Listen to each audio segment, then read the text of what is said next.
Hello students, in this video we will do some questions, okay, based on valency. अभी मैंने आपको इससे previous video में सिखाया था कि जो इलेक्ट्रॉन्स होते हैं वो शेयर होते हैं, गेन होते हैं और क्या होते हैं, लूज करते हैं, ठीक है, अपने आप को स्टेबल रखने के लिए, ठीक है, कि जिस भी वैलेंस शेल में इलेक्ट्रॉन्स की डेफिशिएंसी होती है उसको कंप्लीट करने के लिए, इलेक्ट्रॉन्स को अपने ऑक्टेट कंप्लीट करने के लिए क्या करना पड़ता है, शेयरिंग करनी पड़ती है, गेन करना पड़ता है, लूज भी करना पड़ता है, ठीक है। तो हम देखते हैं किस तरीके से ये होता है। तो सबसे पहले मैं आपको समझाती हूँ सोडियम का एग्जाम्पल लेकर, ठीक है। सोडियम का सिंबल क्या होता है, Na, ओके। इसका जो एटॉमिक नंबर होता है वो क्या होता है बच्चों, 11 होता है, सबको पता है। इलेक्ट्रॉनिक कॉन्फ़िगरेशन क्या होता है, मैं स्टेप वाइज समझा रही हूँ, ओके। इलेक्ट्रॉनिक कॉन्फ़िगरेशन कैसे लिखते हैं हम, 2, 8, 1। के शेल में 2 इलेक्ट्रॉन्स, एल शेल में 8 इलेक्ट्रॉन्स, एम शेल में 1 इलेक्ट्रॉन, ओके। मतलब ये हो गया हमारा न्यूक्लियस, ये हो गया हमारा के शेल। तो के शेल में कितने इलेक्ट्रॉन्स आ गए, 2। इसके बाद एल शेल में 1, 2, 3, 4, 5, 6, 7, 8। इसके बाद एम शेल में कितने इलेक्ट्रॉन्स है, 1। अब हमने देखा था कि ये 1 इलेक्ट्रॉन्स ऐसे तो कहीं जा नहीं सकता, कि सपोज हमने सोचा कि इसी एल शेल में एडजस्ट कर देते हैं, तो वो तो हो नहीं सकता, ठीक है, क्योंकि मैक्सिमम 8 इलेक्ट्रॉन्स होने चाहिए। अब इसका जो आउटर में शेल है, वैलेंस शेल जो है वो कौन सा है, ये वाला शेल है, ठीक है। कौन सा शेल है, एम शेल इसका आउटर मोस्ट शेल है, ओके। अब जो आउटर मोस्ट शेल है वो ऑक्टेट कंप्लीट होना चाहिए स्टेबल करने के लिए, है ना।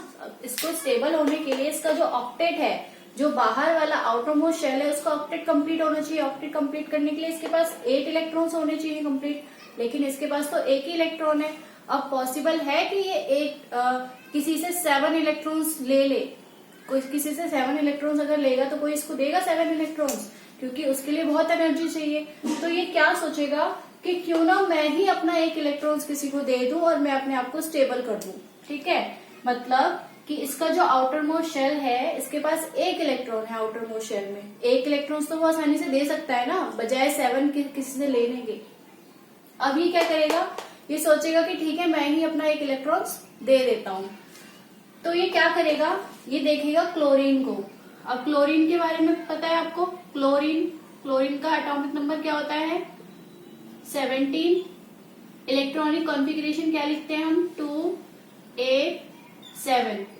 2 इलेक्ट्रॉन्स के शेल में, एल शेल में 8 इलेक्ट्रॉन्स, एम शेल में 7 इलेक्ट्रॉन्स, ठीक है। तो इसका जो बाहर वाला आउटर मोस्ट शेल होता है कौन सा, एम शेल। तो एम शेल में कितने इलेक्ट्रॉन्स है, 7 इलेक्ट्रॉन्स है। अब इसको कितने इलेक्ट्रॉन चाहिए, 1 इलेक्ट्रॉन चाहिए, और इसके पास 1 इलेक्ट्रॉन क्या है, आउटर मोस्ट शेल में है। अब ये 7 इलेक्ट्रॉन्स तो किसी को दे नहीं सकता, तो ये क्या करेगा, किसी से लेगा, ठीक है, क्या करेगा, किसी से लेगा। तो ये सोचेगा, तो ये क्या करेगा, ये अपना इलेक्ट्रॉन्स किसको दे देगा, क्लोरीन को दे देगा। और क्लोरीन का ऑक्टेट क्या हो जाएगा, इसके पास 1 इलेक्ट्रॉन्स ऐड हो जाएंगे, तो इसका 1 इलेक्ट्रॉन्स कंप्लीट हो गए, इसका ऑक्टेट कंप्लीट हो गया, इसका भी ऑक्टेट ये दे देगा, तो इसका जो वैलेंस शेल होगा उसमें 8 इलेक्ट्रॉन्स बचेंगे, ठीक है। तो ये भी कंप्लीट हो गया, ये भी कंप्लीट हो गया, दोनों का ऑक्टेट कंप्लीट हो गया। तो ये क्या बन गया, ये कंपाउंड क्या बन गया, NaCl। क्या बन गया कंपाउंड, NaCl, ठीक है। तो ये जो होता है, ये क्या होता है, सॉल्ट। जो हम खाते हैं, जो हम नमक खाते हैं, वो क्या होता है, वो यही NaCl होता है, ठीक है। और वो कैसे बनता है वो आज आपने सीख लिया, ठीक है, कैसे बनता है। जब सोडियम अपना 1 इलेक्ट्रॉन्स किसको दे देता है, क्लोरीन को, और क्लोरीन 1 इलेक्ट्रॉन्स की डेफिशिएंसी की वजह से 1 इलेक्ट्रॉन को किससे लेता है, सोडियम से। तो दोनों ही स्टेबल हो जाते हैं, दोनों का ही ऑक्टेट क्या हो जाता है, कंप्लीट हो जाता है, और इस तरीके से सोडियम क्लोराइड फॉर्म हो जाता है, सॉल्ट बन जाता है। समझ में आ गया, ओके। इसके बाद हम दूसरा देखते हैं एग्जाम्पल। ये आपको समझ में आ गया शेयर, डोनेट और गेन का। इसके बाद एक एग्जांपल और देखते हैं हम HCl का। देखो हाइड्रोजन है, ठीक है, हाइड्रोजन का एटॉमिक नंबर क्या होता है बच्चों? 1 होता है। इलेक्ट्रॉनिक कॉन्फ़िगरेशन 1, ठीक है, मतलब इसका जो वैलेंस शेल होता है वो कौन सा शेल होता है? K शेल होता है, और एक इलेक्ट्रॉन इसमें प्रेजेंट होता है, ठीक है, एक ही इलेक्ट्रॉन इस पे प्रेजेंट होता है। अब क्लोरीन को हमने अभी देखा है, क्लोरीन का वैलेंस शेल में कितने इलेक्ट्रॉन्स होते हैं? 7 इलेक्ट्रॉन्स होते हैं। इसको कितने इलेक्ट्रॉन्स की जरूरत होती है? 1 इलेक्ट्रॉन्स की। तो ये क्या करेगा, हाइड्रोजन क्या करेगा, अपना 1 इलेक्ट्रॉन अगर उसको दे देगा, अगर वो उसके पास एक ही इलेक्ट्रॉन है, अब वो एक ही इलेक्ट्रॉन दे देगा, तो वो कैसे दे सकता है ना, क्योंकि इसके पास शेल भी एक ही है, इलेक्ट्रॉन भी एक ही है, वो भी दे देगा तो फिर ये रहेगा कैसे, ठीक है।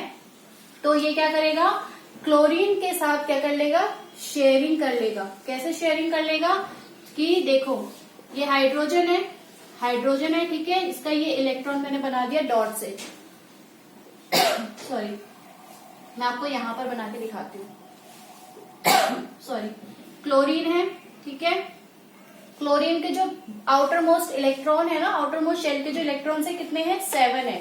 तो मैं इसको इस तरीके से बना देती हूँ 1 2 3 4 5 6 7, ठीक है।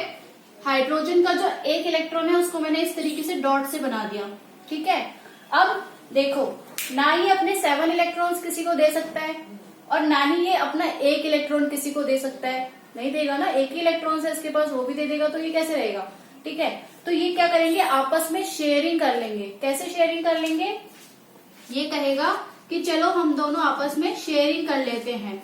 इस तरीके से ये शेयरिंग करके बॉन्ड बना लेंगे, और ये क्या बन जाएगा, HCl बन जाएगा, हाइड्रोक्लोरिक एसिड। जो हमारे स्टमक में होता है ना हाइड्रोक्लोरिक एसिड, वो यही होता है HCl, ठीक है।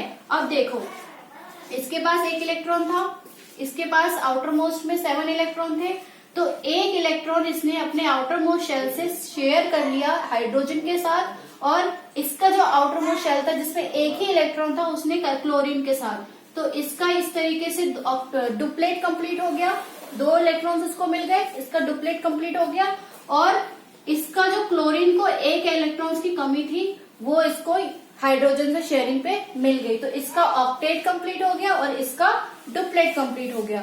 तो दोनों ने क्या कर ली, शेयरिंग कर ली, और क्या बना लिया, HCl बना लिया। आई होप कि ये दोनों एग्जाम्पल आपको अच्छे से समझ में आ गया होगा। ओके, एक और एग्जाम्पल देखते हैं। देखो एक एग्जाम्पल हम देखते हैं, हाइड्रोजन है, ठीक है। अभी हाइड्रोजन के पास हमने देखा कितना होता है वैलेंस इलेक्ट्रॉन, वैलेंस इलेक्ट्रॉन इसके पास कितना होता है, 1, ठीक है। और ऑक्सीजन, ऑक्सीजन का इलेक्ट्रॉनिक कॉन्फ़िगरेशन क्या होता है, 2 और 6, पता है। ऑक्सीजन का एटॉमिक नंबर क्या होता है, 8 होता है। तो इलेक्ट्रॉनिक कॉन्फ़िगरेशन क्या बन गया, 2 6। तो इसका जो आउटर मोस्ट शेल है, मतलब वैलेंस इलेक्ट्रॉन इसके पास कितने हैं, वैलेंस इलेक्ट्रॉन इसके पास कितने हैं, 6 है, ठीक है। अब इसको अपना ऑक्टेट कंप्लीट करने के लिए क्या करना होगा, ये 6 इलेक्ट्रॉन्स तो किसी को दे नहीं सकता, ठीक है। तो क्या करेगा, यही करेगा कि 2 किसी से ले ले और अपना ऑक्टेट कंप्लीट कर ले। अब कौन देगा इसको 2 इलेक्ट्रॉन्स, तो जो हाइड्रोजन है, हाइड्रोजन के जो जितने भी एटम होंगे ना, उन सभी एटम के पास वैलेंस इलेक्ट्रॉन क्या होगा, 1 होगा। तो ये क्या करेगा, ऑक्सीजन 2 अलग अलग हाइड्रोजन एटम के साथ क्या कर लेगा, शेयरिंग कर लेगा। कैसे शेयरिंग कर लेगा, देखो ये ऑक्सीजन है, ठीक है। अब इसके पास कितने इलेक्ट्रॉन्स है, 6 इलेक्ट्रॉन्स है आउटर मोस्ट शेल में, 1 2 3 4 5 6। ऑक्सीजन के पास आउटर मोस्ट शेल में कितने इलेक्ट्रॉन्स है, 6 इलेक्ट्रॉन है। और हाइड्रोजन के पास 1 इलेक्ट्रॉन होता है, एक हाइड्रोजन एटम, दूसरा हाइड्रोजन एटम, एक के पास तो 1 होता ही है ना, तो मैंने 2 एटम लिखे हैं, तो दोनों के पास अपना अपना इलेक्ट्रॉन होगा। तो ये क्या करेगा, एक इसके साथ शेयरिंग कर लेगा ऑक्सीजन, एक इसके साथ शेयरिंग कर लेगा। अब आप देखो कि 1 2 3 4 5 6 7 8 ऑक्सीजन का 8 कंप्लीट हो गया। ठीक है, इस हाइड्रोजन का एक complete octet complete duplet complete हो गया, इस हाइड्रोजन का डुप्लेट कंप्लीट हो गया और इस ऑक्सीजन का ऑक्टेट कंप्लीट हो गया।